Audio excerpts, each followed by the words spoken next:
Here we are. We're live with the amazing Kristy from Virtual Elves.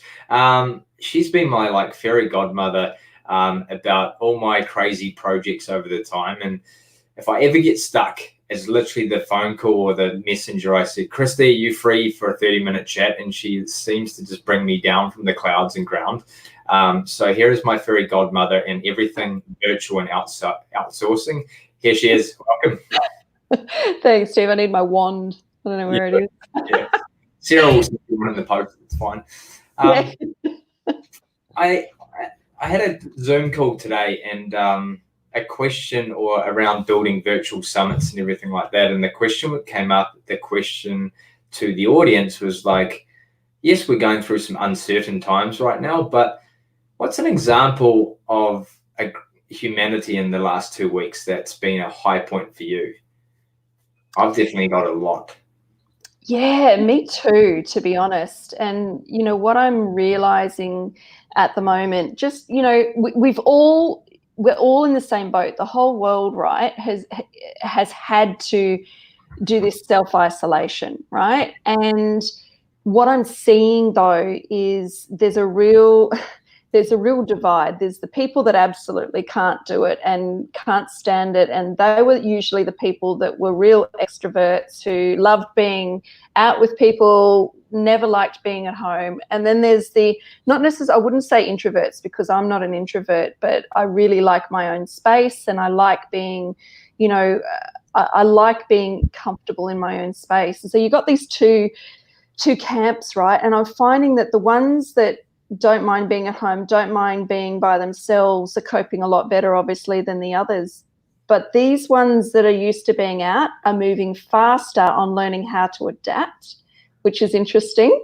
So what they're doing is they're jumping online, they're learning out, all right, how do I jump on and create, a Netflix watch party? How do I jump on? So they're trying to find what they had physically and turn that into something virtual, and they're doing it really, really well. So I'm seeing all these groups pop up. I'm seeing, in my Facebook feed, and I'm sure you're the same, I'm just seeing feed after feed of, group Zoom photos with 20 people on it, and everyone's celebrating birthdays, or they're having dinner parties, or so they're finding ways, and realizing it's actually, that word isolation doesn't actually mean anything, It's just a word that means we've got to stay in our house, right? It doesn't mean that we're, I think I posted something on my group the other day that said, cross out social distancing and put physical distance and social connecting, right? Mm-hmm. Because that's what it's becoming. I know, I don't know about you, but I'm connecting with a hell of a lot more people online having chats like this for longer and deeper and more meaningful chats than I ever did.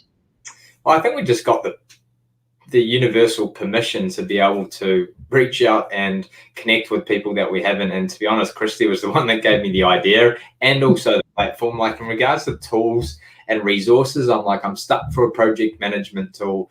I'm like, the first one I go to is Kristy, and this is where I found the StreamYard, which is a great platform because I'm not very technical when it comes, and I just want it to go everywhere and inspire and get other people to think differently. So thanks again for giving us a cool platform, right? But it's those little things, right? It's those, and it was interesting because I was sitting on a call today with one of my team members, and we have a Monday weekly huddle where we get together and we just talk through all the recruitment stuff that's going on. And I'll tell you in a little bit who my team are and where they are and how that works. But we were just talking about, all right, so I've got this new sales virtual assistant who's on board with me. I don't feel like selling right now. I don't feel like getting her to do those real hard sell activities. And so what can I pivot her on to get her to do some stuff that's still relevant, but still going to help us build a community so that when we do come out of all of this and people are ready to be sold to again, then, in the way that I want to, then we're ready to go. And I was just like, I know so many little things, right? So many tools and tricks and, platforms and productivity things and time management things. So I've basically sent her out for 5 hours this week to find me a list of every single tool, tip, trick, whatever that you could do in a, you know, that relates to doing things virtually. And I'm going to do my Friday fast class. So it's 5 p.m. every Friday, under 15 minutes. Bring a glass of wine. I'm going to teach you something new. You heard it here first. There we go. I love it because we had this conversation like, what was it, a few days ago in regards to, I have so many great connections and like wisdom from so many sources, and part of the bombardment of social media, Facebook is the platform really right now that's getting you're getting advertising just coming through to you. It's like, get ready, survive, thrive, set up digital marketing. It's like you feel this pressure, well, I do anyway, to go, what am I doing? And then you literally, like, again, bringing you down from the clouds is just like, you know what, there's so much great content out there. People are looking for recommendations, and that's where I'm going to dive in and get my resources from. So like you, any recommendation you pass on to me, I don't really need to research it too much. It's like it's come as a recommendation. You've already done the sourcing. So I love this Friday 15-minute thing. It's like you've already done it. Yeah, exactly. And it comes from a trusted source, right? So it comes from someone who you trust, you know, you love, you feel like whatever they're going to tell you is going to be of value. And so you're right, you don't need to go out searching in amidst all the chatter. And you're right, there is so many, like if I said to you, all right, I'm going to teach you a platform where you can record some processes, right, for what you do. There are literally 20 different platforms, right? So if I said to you, yeah, you just need a tool that's going to help you record something, you'd just be sitting there, and I know your head would just be going, what the, are you kidding me? Like there's 30 things, which is the best? What platform should I use? This one's shiny, this one's, you know. So you're going to go with the one that I say, you know what, Steve, use Loom. And I'll tell you why you need to use Loom, because it's simple, it's free, and it's that. And you're going to go, okay, thanks. Done. Yeah. Totally. Might not be the best one, but it's definitely the easiest. I'm all about simplifying and making things easy, right? That's exactly what you do. So on Virtual Elves, because let's just talk a bit about Virtual Elves, and like you literally have been working in this world of remote work, whether it's helping other organizations or yourself for many, many years. So maybe just give a background on that. And your business really hasn't changed. It's actually just going to go like this, which is great. It's a great example to talk about positivity and optimism. Like with every challenge comes some great opportunities, and your business is one of them. So yeah, for sure. Yeah. So, you know, this business has been running for about 11 years. It'll be 11 years in November. And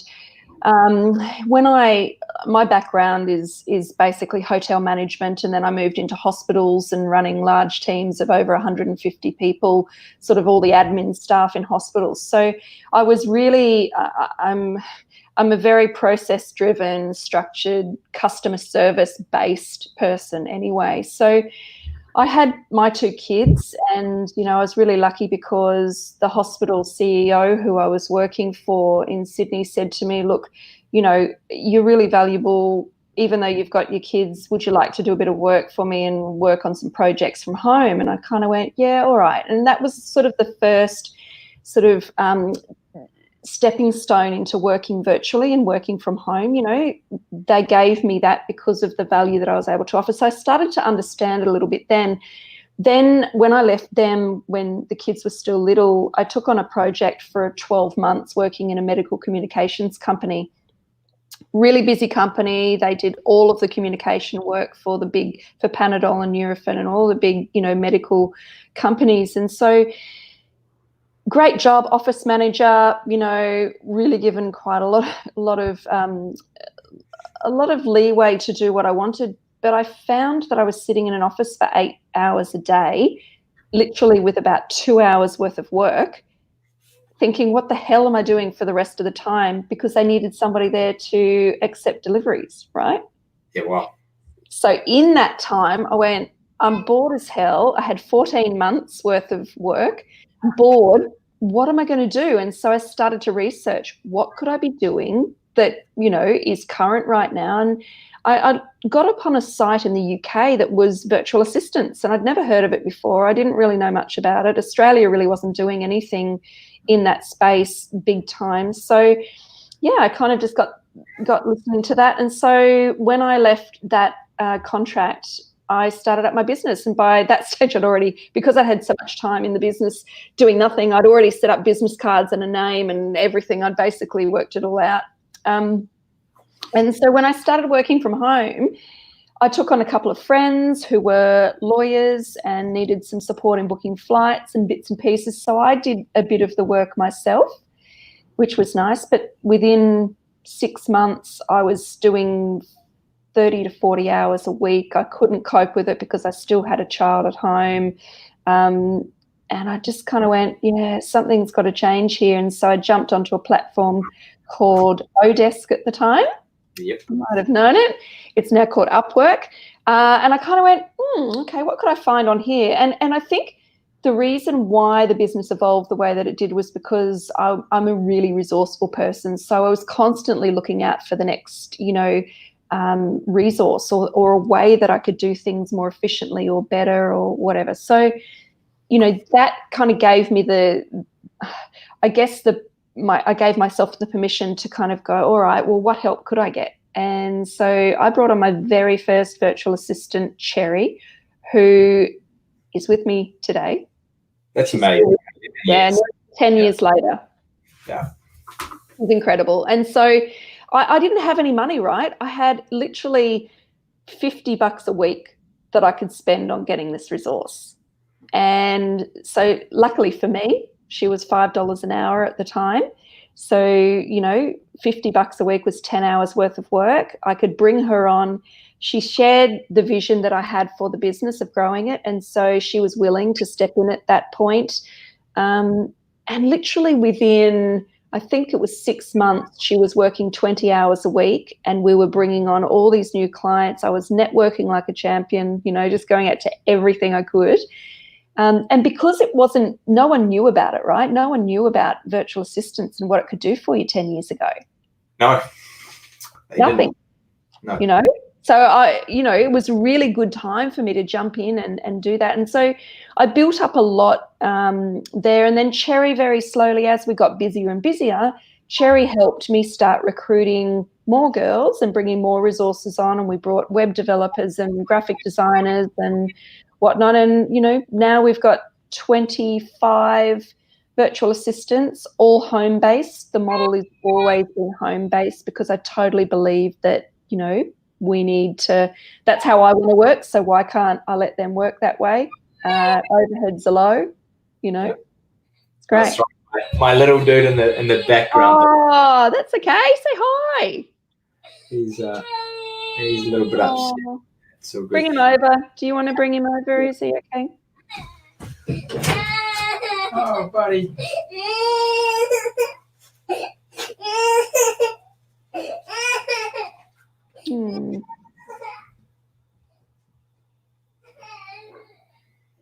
I'll just keep talking anyway while Steve's sorting that out. So, yeah, so Virtual, they all work in the Philippines. I've got graphic designers who are in El Salvador and South America. We've got web developers in India and Pakistan. I just thought I'd keep talking. It's cool. So, yeah. 3 kids, that's how it goes. Yeah, I know.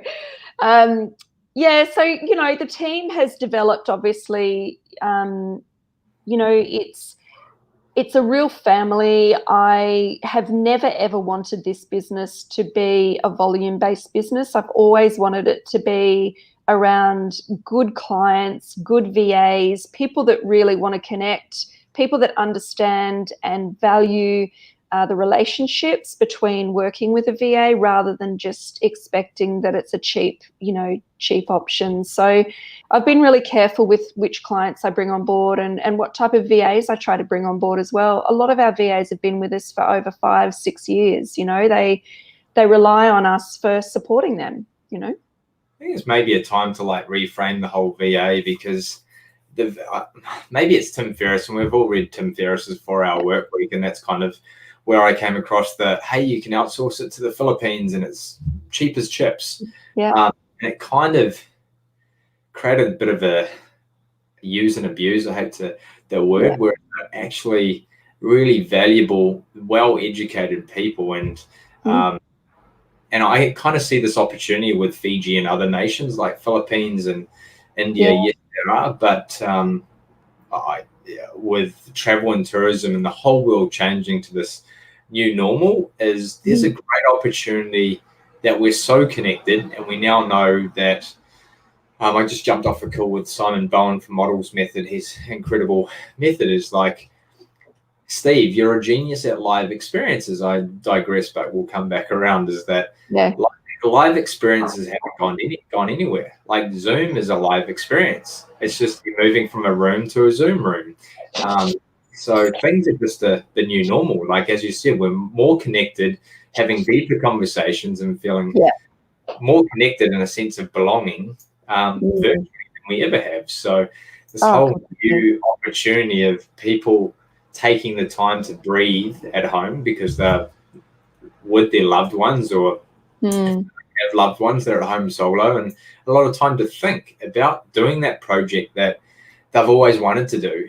And now they've got a bit of time to think about it, to bring it to life.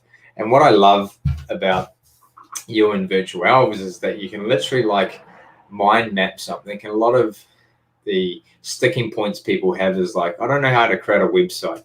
I don't even know where to start. Is that it's actually a lot. They're the easy parts. If you've got the idea, it's literally being able to go to you and Virtual Elves and going, well, you can actually do things. If you set yourself a $5,000 budget, or maybe not even that, you can literally start an experiment. And I think so many people were scared or worried about experimenting while they're in a work environment. Now they've got 3 or 4 weeks to be able to experiment, and this whole motion of the new normal is going to be super exciting. That's why I'm like, Virtual Elves, people are going to be like, great, I can find a great team and build a great culture, because you've already let's talk about culture and 11 years of working remotely. And I know, Cherry, that I've been in contact with Cherry.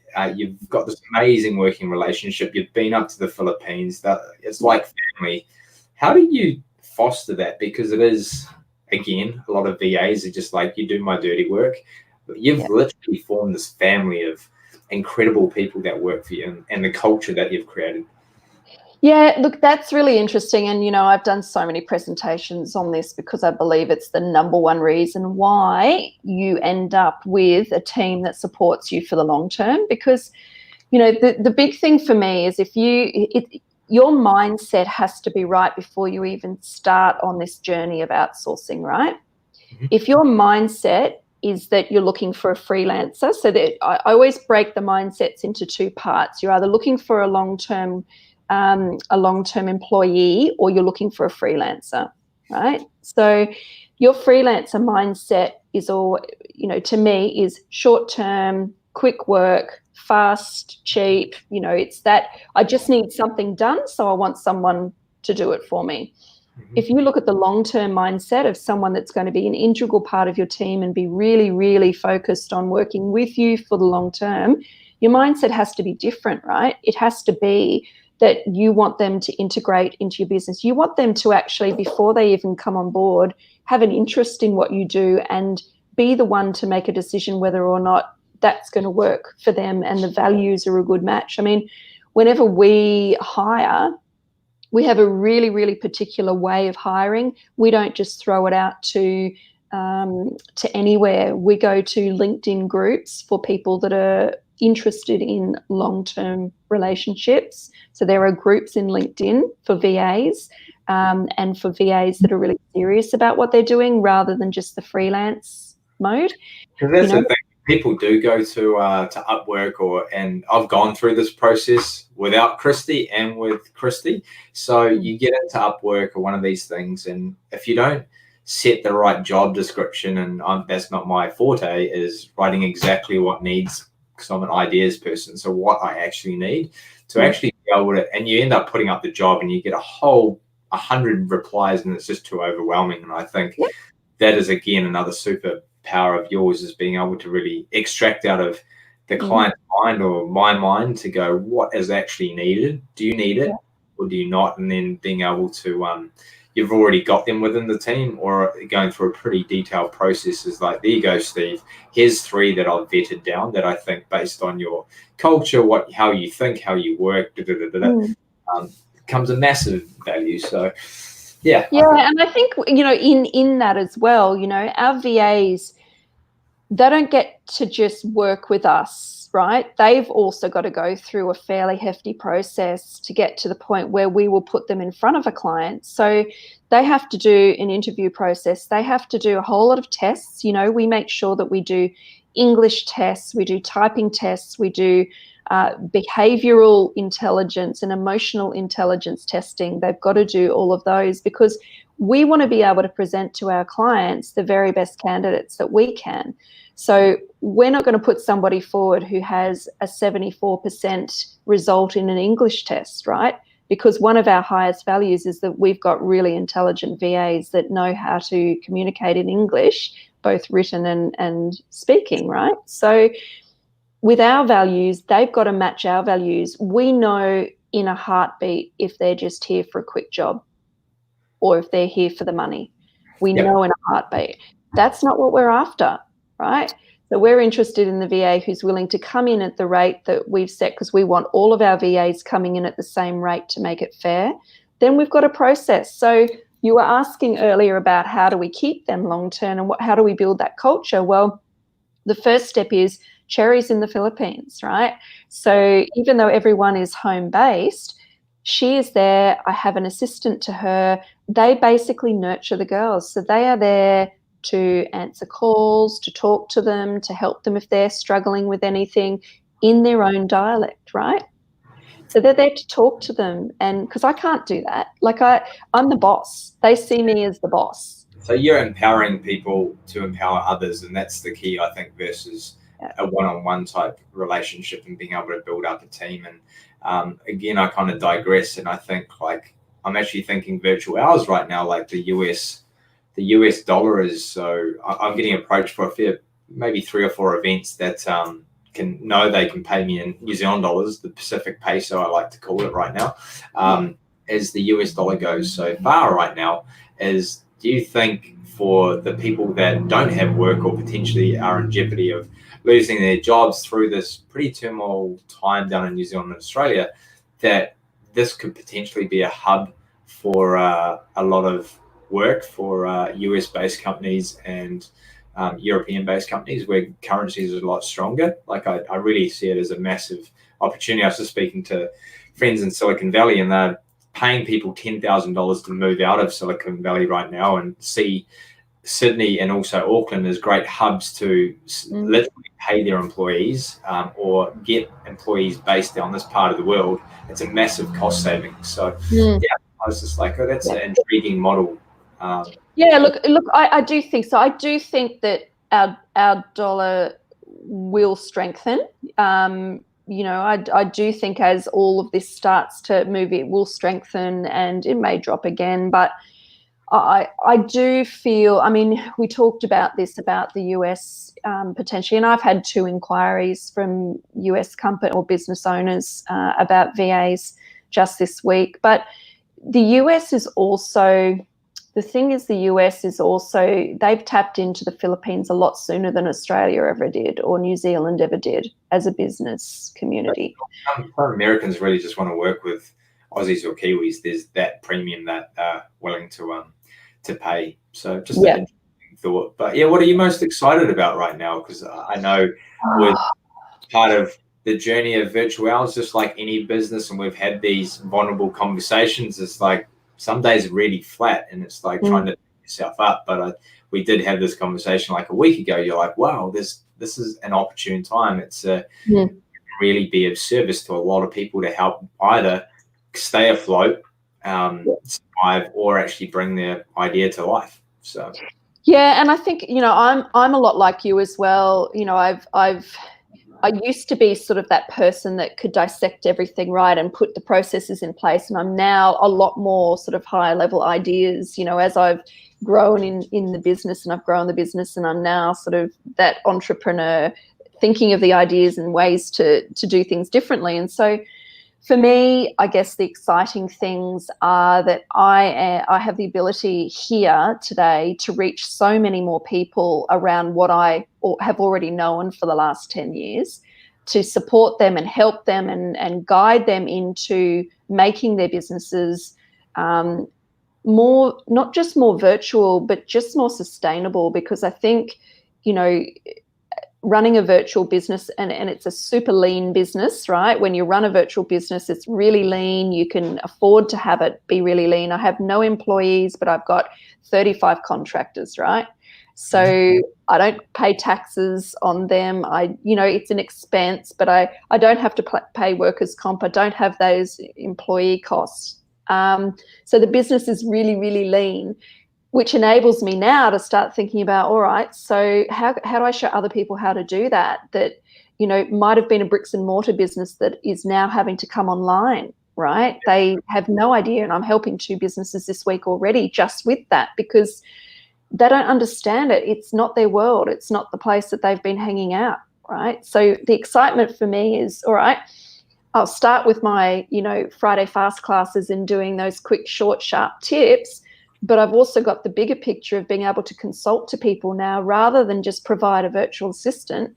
I can actually talk around more of a business model and how to create that sort of sustainable business model that allows you to, reach out to less expensive resources to support the business, to keep it going rather than shutting it down.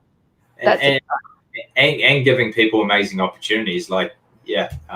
People forget about the impact of businesses, yes, in our country, but the flow-on effect of giving people the opportunity in other markets to be able to step up and be of service to companies in this part of the world. So, well, that's it. And tomorrow, I'm going to be taking people inside my team's houses. So I've got 4 of my team members that have been with me forever, and I'm going to do a Facebook Live with them in their homes.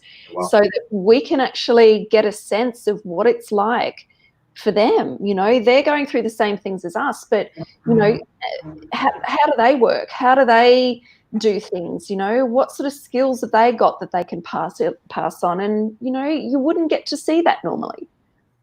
Oh wow, I can't wait to tune into that. Another leveling, but can't wait to share more about your Friday fast classes.